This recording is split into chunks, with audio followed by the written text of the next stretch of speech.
patnubay at gabay ng magulang ay kailangan sa mga batang manonood.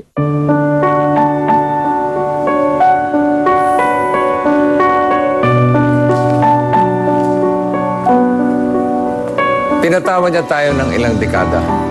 Mula vaudeville hanggang pelikula. Mula radyo hanggang sa telebisyon. Sa loob ng mahigit 60 taon, ang pangalan niya ay naging isa ng alamat at institusyon. Siya si Dolphy. At ngayong gabi, magbibigay pugay tayo at magpapasalamat sa nag-iisang hari ng komedya.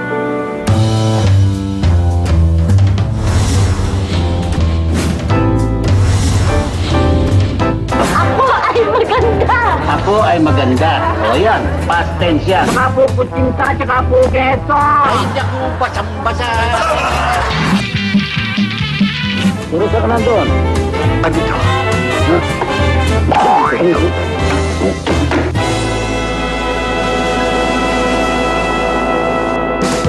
Ipinanganak noong July 25, 1928, si Rodolfo Vera Quezon. Una niyang pinangarap na maging sailor. Pero nauwi siya sa pagiging dancer sa mga vaudeville show noong dekada 40. Ang sikat na dancer at komedyante ring si Bayani Casimiro ang nakadiscover sa kanya. Sabi ni Bayani sa akin, kukunin kita sa tablado, sasama ka sa akin. Sabi ko, oo, kako, sa inyo pa ha. Pero turuan niyo ako ng tap dance, sabi ko. Oo, sige, magtsatsaga ka lang. Oo, pagtsatsagaan ko, sabi ko. O sige, magbubukas ako sa Cine Orient, sabi niya. Kasama kita. Sabi ko, bilib ako sa'yo, sabi niya. Sabi ko na, basta mukhang incheck, magaling sumayaw. Sabi pa niya gano'n. Tinuhan niya ako. Sige ho, tatatag kami, kasama ko siya. Buko ng mga artista hanggang nabuksan yung Orient. Ayun na nga, tinuturuan niya ako ng top, lahat kami. Sila ganyan, lahat yung mga sumasayaw ng bugi ng top na kinuha namin. Bukod yung sa pinapalakpakan ka po sumasayaw ka, iba naman itong tinatawanan ka, ha? Sabi ko, tutuloy ko ito ako. Mula sa pagiging dancer sa mga stage show, nagpakita rin ng galing si Pidol sa pagpapatawa. Una siyang nakilala bilang komedyante gamit ang pangalang Golay. Ang pangalan niyo pala noon ay Golay. Saan nanggaling yung Golay? Sa entablado kami. Nangailangan sila sa courtship na isang testigo. Kailangan Chinese. Kung ako sa labas, sasalita ako ng Chinese. At ikaw na lumabas. Ako, kinuha nila. Nagalap sila ng pangalan ng Chinese. Sa kanto ng raon, pinaglalabasan namin. May hardware. Golay hardware. Sa skit na ito ay pinakilala si Pidol bilang Golay. Ting tong tang. Kailangan nila isang isip na kuhan, testify.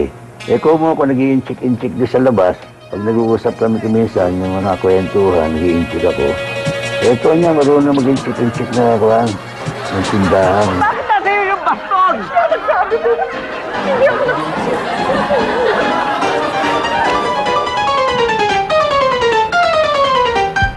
Mula sa pagiging dancer at komedyante sa vaudeville, pinasok din ni Pidol ang pagiging talent sa radyo.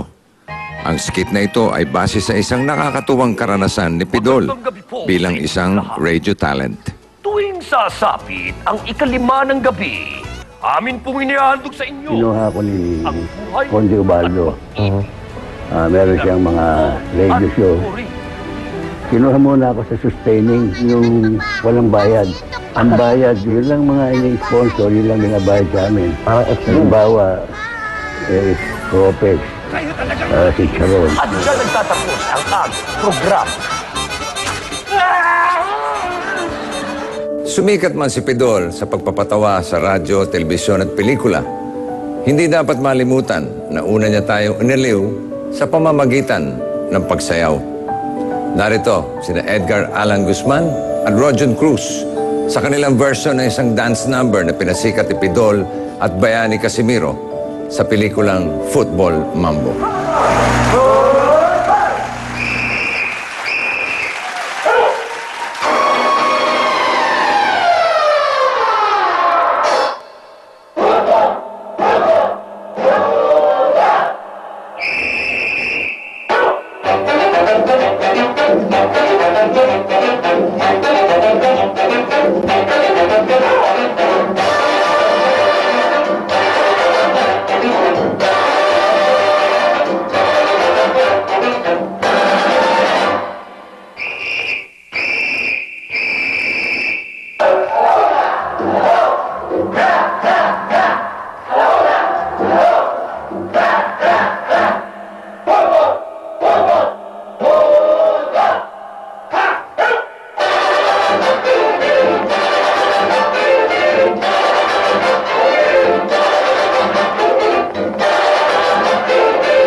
Susunod, ang hari ng komedya sa mundo ng pelikula. Amen. Siguro yung pinaka-unforgettable na moment na na-experience ko with Tito Dolphy, aside from all the other moments, syempre, is yung first time ko, yung very, very first movie ko. May parang special guest role lang ako kay Tito Dolphy. Sobrang nag-uumpisa pa lang ako noon. Syempre, pag sinabi mo, di ba, na makakasama mo si Dolphy sa pelikula, sobrang big time yun, di ba? Nagkasama kami ni Tito Dolphy sa isang episode ng show niya na supposed to be drama yung eksena namin, pero yung mga sinasabi niya, puro comedy. Alam mo yon, and he was so good in it kasi ako tawa na ako ng tawa ng ganun dahil hindi ko matiis na hindi matawa. Pero siya seryoso pa rin. Alam mo yon na it just proves na he's not only a great comedian but he's also a great dramatic actor.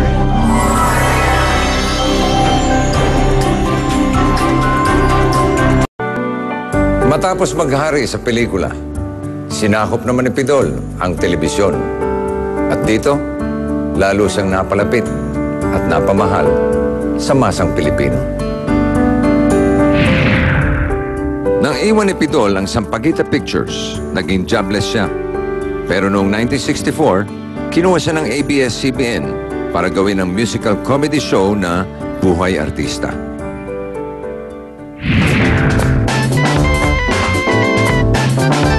Marcelo, nagkaloko-loko na kami. Wala na sila ko, nagkakulong na eh. Dream na ni Ading yon, magkapareha kami. Si Nida parang Dolphy, babae, sabi niya. Bagay na bagay kayong dalawa, sabi. Magaling siya. Parang anything I can do, she can do also. May chemistry na kami.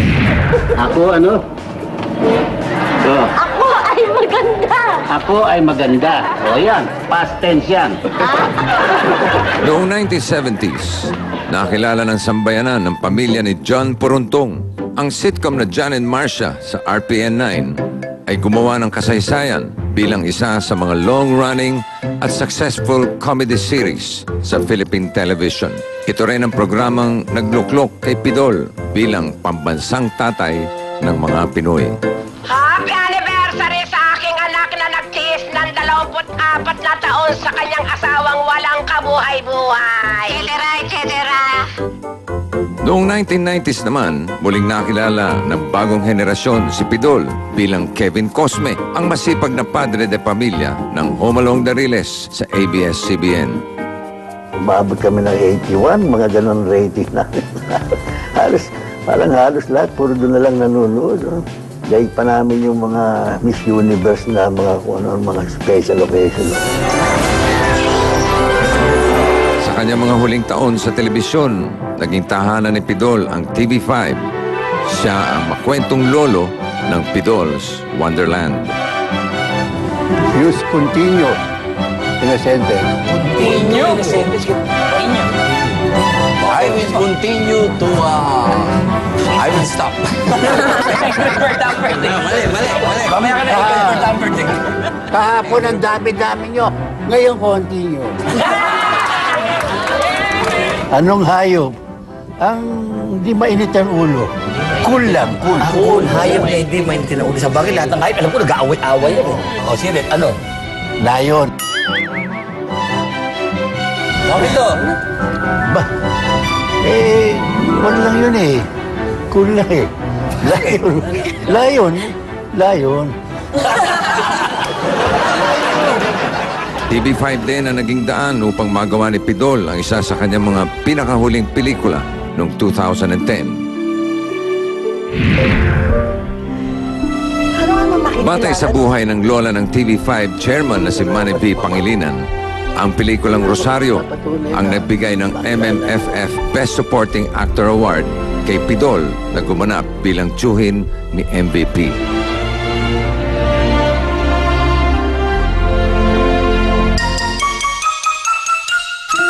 Mapa-comedy man o drama, mapa-telebisyon o pelikula, talagang hindi matatawaran ang talento ni Pidol. At pati ang talento niya sa pagiging ladies man, hindi ko rin kayang tapatan.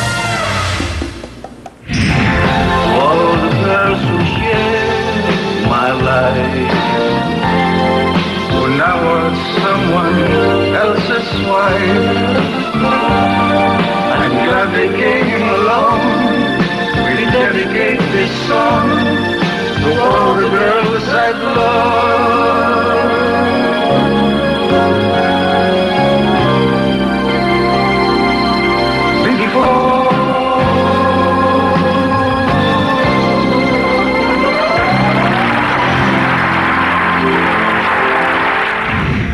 Gorgeous, sexy, oozing with sex appeal, talented, mestiza.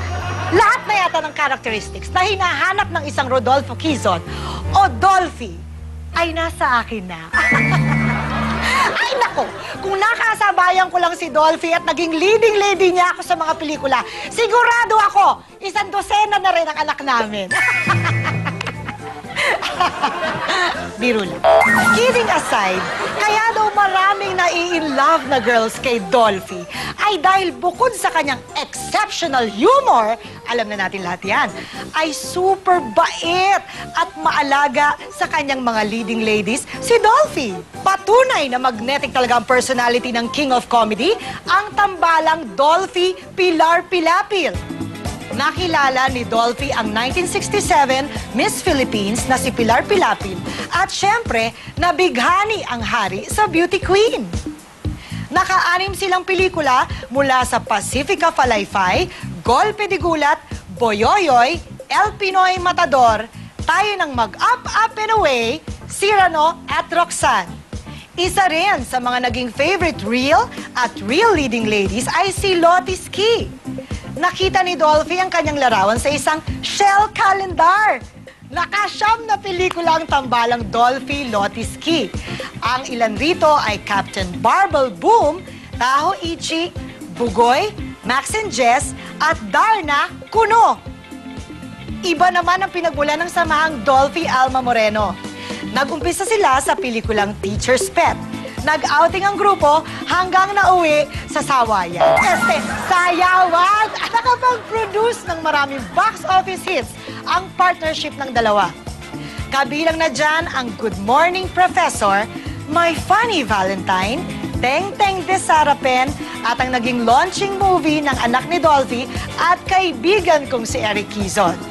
Aba, kung nagkataon pala na nagkatuluyan kami ni Dolphy, ako ang magiging stepmom ni Eric Quezon.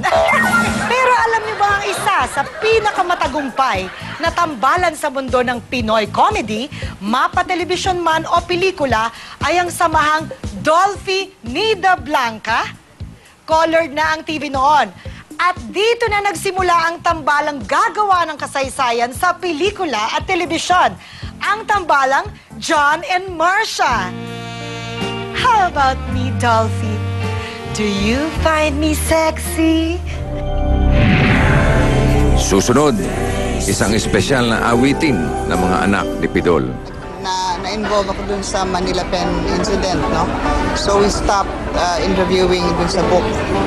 And then, after 1 week, pagkalabas ko, umiretso na ako sa bahay niya.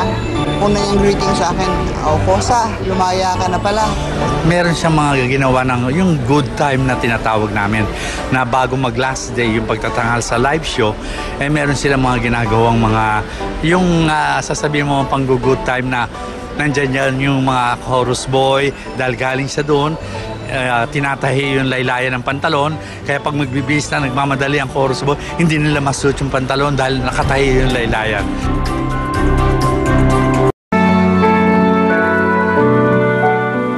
Ulirang ama sa harap at likod ng kamera. Yan, si Pidol. Mismo nga mga anak niya makakapagpatunay na on-screen and off-screen, Pidol is one good dad. Si Daddy, extra special ang treatment din sa akin whenever I want. Kahit anong gusto kong, yan, may gusto akong bilhin, ballet, or dogs, pets, ganyan. Maybe because I'm a girl. Siyempre, talaga naman bigyan ng jewelry yung mga lalaki. He loved all his children. He loved his family. And he loved every woman in the world. My father never fails to say I love you. Making people laugh is better than any award that you can get. It's easy to cry. I was just talking about my problem of crying. It is so hard to get a good laugh. And probably the reason why people respect my father is because he can do simple things that bakit hindi ko naisip yun? Bakit hindi ko ginawa yan? But he gives people good laughs. Would you care to share your thoughts on being a father? Well, actually, ako, malaki ang atraso ko sa mga anak ko. Nung mag-artista ako, lagi sinasabi ko na Hong Kong ako, nasa Japan kami. Meron na akong mga anak noon na pag Japan ka, 6 months, hindi mo makikita ang anak mo. Sa Hong Kong, the same thing. Ibig sabihin, so pag uwi ako, saka madalas dito, pag nandito naman kami, pagdating ng mga New Year's Eve, Christmas Eve, doon kami may mga labas sa tablado, sa club, sa mga American bases. Dahil kasi, binabayaran kami ng triple. So, during that time na kailangan ka ng mga anak mo, wala ka. Di ba parang nakukonsyensya ako, pero kailangan naman kumita para total, pag uwi ko, Christmas pa rin, bagong taon pa rin. Pero pag uwi ko naman, I make it up to them. Talagang kung ano ang gusto, talagang gusto naman nila. As a father, ang masasabi ko lang talaga sa daddy ko, siya yung tipong tatay na pagkakailangan mo siya, nandyan siya. Maski nasaan pa kaming lupalop, pupuntahan ka niya. He's a good listener. And at the same time, he's a good provider.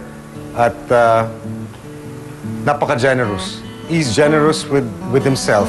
Bibigay niya yung sarili niya para sa'yo. Isa-sacrifice niya yung buhay niya para sa kanyang mga anak.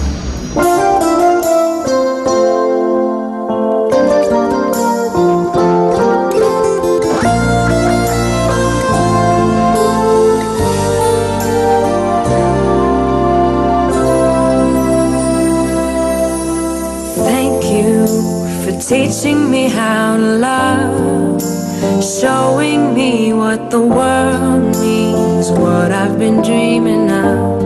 And now I know there is nothing that I could not do, thanks to you. Teaching me how to feel, showing me my emotions, letting me know what's real from what is not. What I've got is more than I'd ever hoped for, and a lot of what I hope for is thanks to you. No mountain, no valley, no time, no space, no heartache, no heartbreak, no fall from grace Can't stop me from believing that my love will pull me through.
Marunong siya magpaiyak ng mga tao. Susunod, ang kahuli-hulihang babae na nagpatibok sa puso ni Pidol.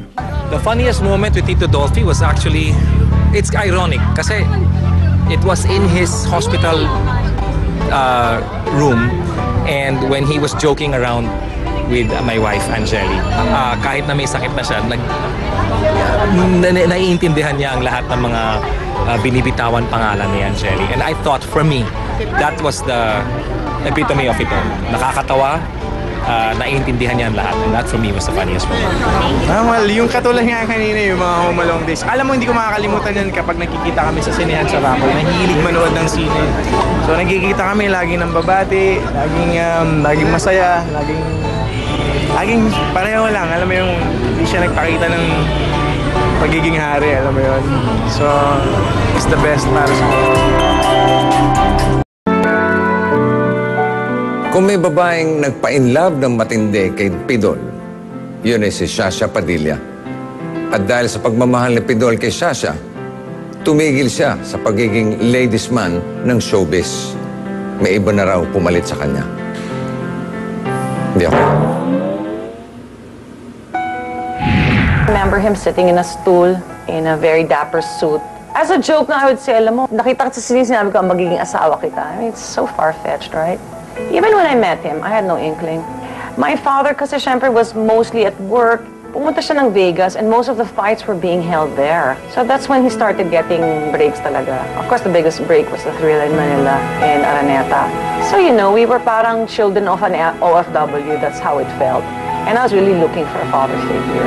And the funniest thing was we would go to the set and be in the same color all the time. We were so in sync. Eh, simple lang naman yan, tingin ng tingin lang eh. At first, hindi ako nakikilig sa kanya. I guess because he was the only man na nangungulit na sa akin noong time na yun. I guess it was just perfect timing.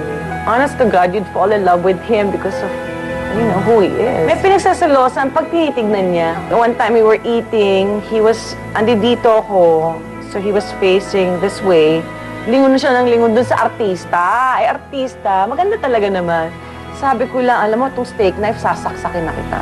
I don't recall anything that I regret. Bilang artista, talagang masyadong nakaka-inspire siya sa pagsayaw. Alam na naman natin ang husay niya. At sa pagkanta, kahit hindi ako masyadong nadadala sa ganda ng boses niya, nakaka-inspire siya dahil tuwing kakanta siya, perfecto, may perfect pitch siya eh. Sabi ko, nakakapikon ka din, Lovey. Dahil sobra, kumbaga, sa lahat siguro ng pinagdaanan niya kasing training mula nung pagkabata niya, talaga namang na-apply niya to hanggang ngayon. At si Dolphy on camera, surprising.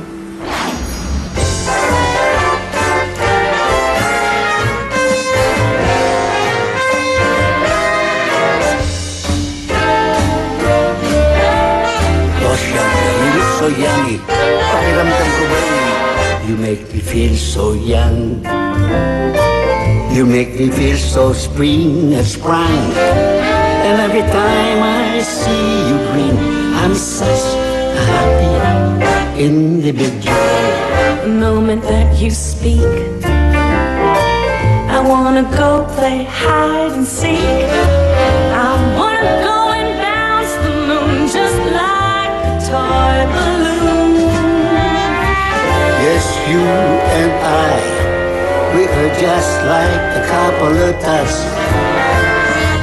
Running across the meadow, Picking up lots of forget-me-nots.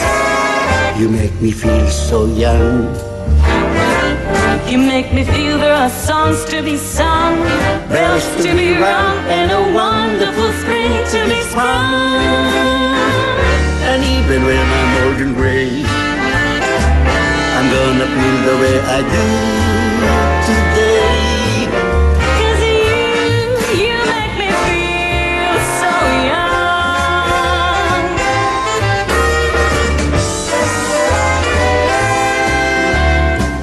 You make me feel spring has sprung.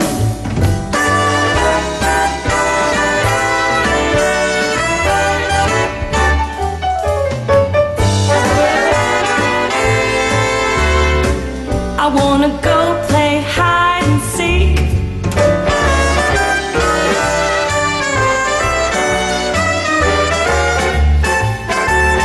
You and I, we're just like a couple of tots running across the meadow, picking up lots of forget-me-nots. You make me feel young. You make me feel there are songs to be sung, bells to be rung, and a wonderful thing to be flung. And even when I'm old and gray, I'm gonna feel the way I do today. Because you make me feel so young. Yes, you make me feel so young. You make me feel so young. You make me feel so young. You make me feel so young. Siguro mga 10 years old yata ako. Basta pumasok ako sa trabaho noon, nag-taping ako. Masama yung tiyan ko. Talagang nag-LBM ako noon. Ngayon, yung studio namin sa Humalong, syempre mga bahay-bahay, diba? So sa likod, hindi ko na talaga kaya. Alam mo yun, ano talaga, sorry, excuse the term kung may kumakain, nauutot na talaga ako. Eh, so ginawa ko, nagtago ako doon sa likod. Tapos yun na, I let go of it. Sabi ko, okay na ako. Paglabas ko, nandun pala siya. Narinig ko yun, sabi niya. Kasi yung shooting namin, parang nasa resort kami. Pag nakitang walang garter o walang hindi detali yung shirt mo, inuuhubuan ka niyan eh. Tinatanggal yung shirt mo. Eh, buti na lang, mas makinis yung puwet ko kaysa sa mukha ko. Masayang kasama si Tito Dolphy at hindi ka mabobor. Kasi meron siyang kasama rin ng mga tao na nagpapatawa rin dun sa set. Tapos si Tito Dolphy naman, yun lang hindi ko makalimutan yung basta ililigaw ka niya sa lahat ng mga eksena na gagawin nyo. Pero pagkakwentuhan mo siya, kala mo nagbibiro. Pero kung intindihin mo, may mga message yung bawat kwento niya para sa artista. Gusto kong matandaan, siyempre, yung lagi yung pagka meron siyang alam mo yung timing na tinatawag kay Marsha. Naku, yun ang talagang gustong-gusto ko. Yun ang talaga. Natawang-tawa ko at cute na cute ako pag naglalambingan sila ng mama.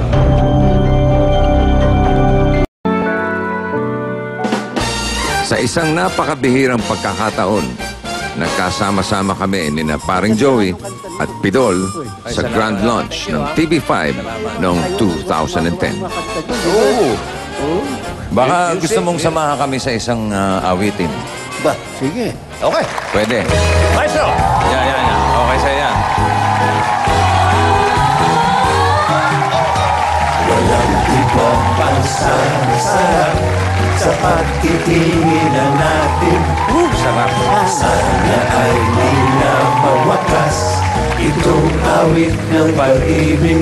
Awit natin ay wag na wag mong kalimutan. Dito!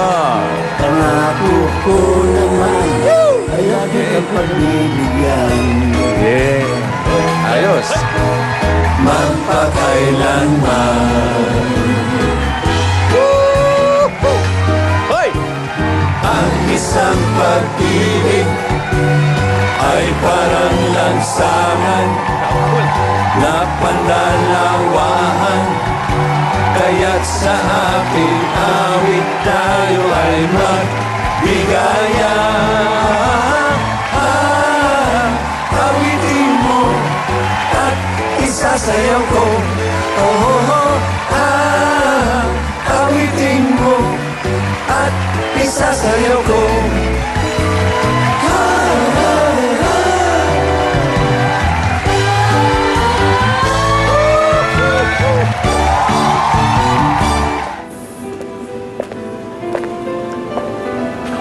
Pidol, sigurado akong enjoy ka na dyan. Kasama mo na yung original Dabargats mo. At tsak na umaati ka buong kwentuhan at tawanan nyo. Gusto ko sana sumali, pero wag na muna. Tsaka na lang. Sa ngalan namin lahat ng mga komedyanteng malaki ang utang na loob sa'yo, salamat, Pidol.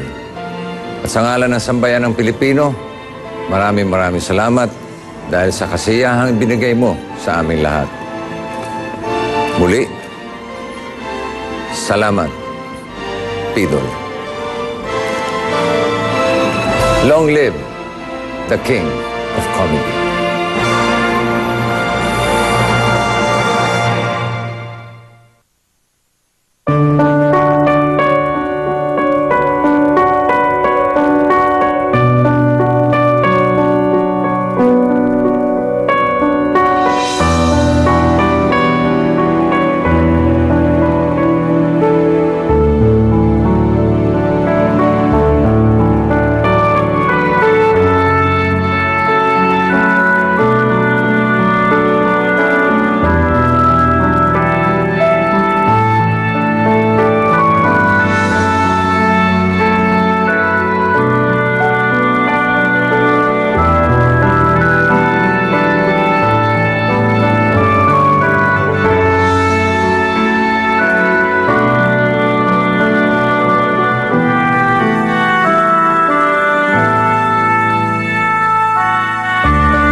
Kaya mga kapatid, gusto ko happy kayo.